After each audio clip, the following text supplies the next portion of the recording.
Hello, everybody. David Shuster here. The chaos that Donald Trump has inflicted with his tariffs is now about to haunt American consumers.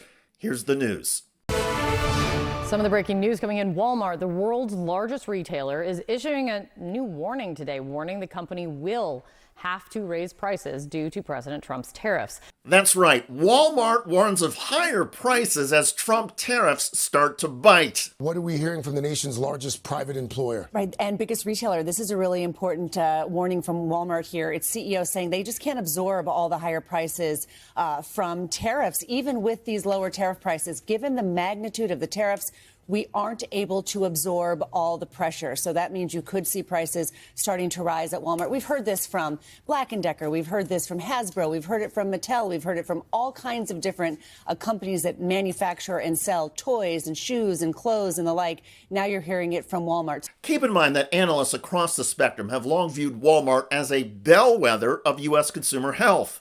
Walmart's explicit statement that prices are going up is a signpost for how the trade war is affecting countless U.S. companies and businesses. And Walmart has long stood apart in its ability to manage costs more aggressively than other companies in order to keep prices low. The chief financial officer of Walmart, John David Rainey, appeared on CNBC and said the Trump tariffs and the cost to consumers are unique. I've not seen a period where you've had prices go up this high, this quickly. We're well equipped and experienced in dealing with elasticities or price increases that are going up 2 or 3%, but not 30%. And 30% is where the U.S. tariffs currently stand on imports from China. The Walmart CFO warned that prices may rise on products that are not impacted by tariffs. A lot of businesses with a variety of products like Walmart will absorb tariffs on certain items to maintain market share, while raising prices on other items to make up for the financial losses. But the level of tariffs that have been proposed is pretty challenging for all retailers, for suppliers, and certainly our concern is that consumers are going to feel some of that. So we're going to keep prices as low as we can for as long as we can for our customers and members. But the level of tariffs, at least that were originally proposed in early April, were more than what retailers can absorb. And so in able to manage their margin, they're going to look across all categories of products and look at the elasticity of the demand for those products and maybe change prices on other products that might not have a tariff applied to them. Now, in addition to managing product prices that confront Walmart consumers, the company also has to contend with giving projections to Walmart investors or stockholders. But like many other U.S. companies, Walmart says it will not be able to give a second quarter projection on its finances, given the economic uncertainty triggered by Donald Trump. So you didn't provide second quarter earnings guidance. I know you reiterated long-term guidance. I'm curious, what are you waiting to see where these tariff rates will settle? Are you trying to figure out how much you're going to pass on? How do you plan if the outlook is so murky?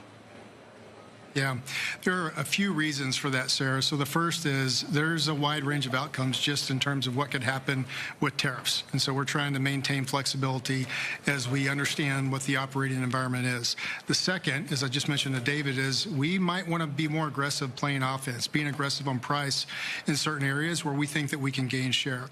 And thirdly, and this is maybe a little more unique to retailers like Walmart that use the retail method of accounting, but as cost of goods are received at higher prices, those retailers that use that method of accounting have to mark them up, even on the merchandise that they previously bought. And so that has the opportunity or the possibility of actually resulting in outsized gains in that period. And then if you're in a period where you're not selling that merchandise and you need to mark that down, it can have the opposite effect. And so navigating these next couple quarters is really important, and it underscores the importance of getting inventory right so that you're not having these massive swings in earnings. And a massive swing in earnings, for better or for worse, is the sort of thing that can spook investors and spook Wall Street. Such volatility causes businesses to lose investor credibility. The irony, of course, is that volatility and instability in the U.S. economy are a direct result of Donald Trump. And making things even more unpredictable, a lot of investors and titans of industry are not sure what to believe in what they hear from the Trump administration.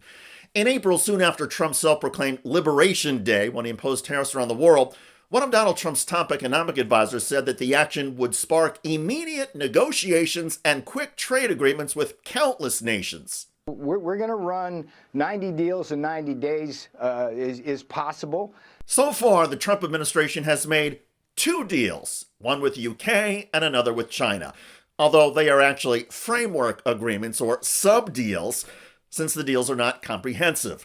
And that's why the U.S. tariffs on Chinese products and their tariffs on the U.S. are only in place for the next 90 days, because depending on further negotiations, everything again could change.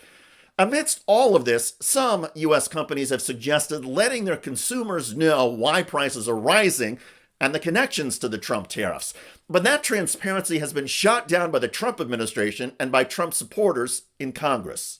If, for example, an item at Walmart goes up by double, should Walmart be able to tell its consumer that it's gone up by double as a function of the tariff, or do you consider that, as President Trump does, a hostile act? Well, that seems more political, but think about this. When you go to the pump to buy gasoline, did you see them putting an item when Joe Biden shut off American energy and prices went up? Did you see them put an item going, you're paying $4 instead of $2 a gallon because of Joe Biden's anti-American energy I did policies? see delivery charges go into some. I did see delivery charges or whatever they call those charges when oil prices. And on top of the delivery charges listed, some gas station owners actually put a Biden sticker with "I did that" on their pumps amidst the higher prices. But back to the Trump administration. When Donald Trump took office, he promised to lower prices. Instead, prices have gone up, and now they're going up at America's biggest retailer, Walmart. And that means many of Donald Trump's own voters across the United States are now going to see and feel the financial squeeze, even as they're looking for the lowest prices possible. Also, as Walmart goes, so goes the rest of the U.S. retail industry. In other words, when Walmart raises prices, everybody starts raising prices.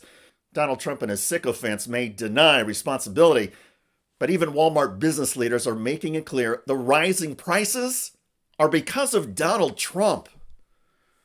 By the way, police in Ohio threw a woman to the floor and are now paying for that. Stop. I've not done nothing to you. Go in there. In the Brookfield, Ohio jail, that is Jennifer Miller. I don't need to go in there. You do. With that police throw in the cell, Miller has been knocked unconscious. Here's a ceiling camera view. Following this incident, Miller filed a federal lawsuit accusing police of excessive force and violating her constitutional rights. Now, the police are paying up. As the headline says, settlement reached in Brookfield excessive force case. Check out that video at the link below. It generated a lot of comments on YouTube. One of the most popular from Atlanta who wrote, "And qualified immunity and hold these tyrants personally accountable." Personally. Indeed. I look forward to reading your comments about Walmart, America's biggest retailer, raising prices now, thanks to Donald Trump. I'm David Shuster. Thanks for joining us.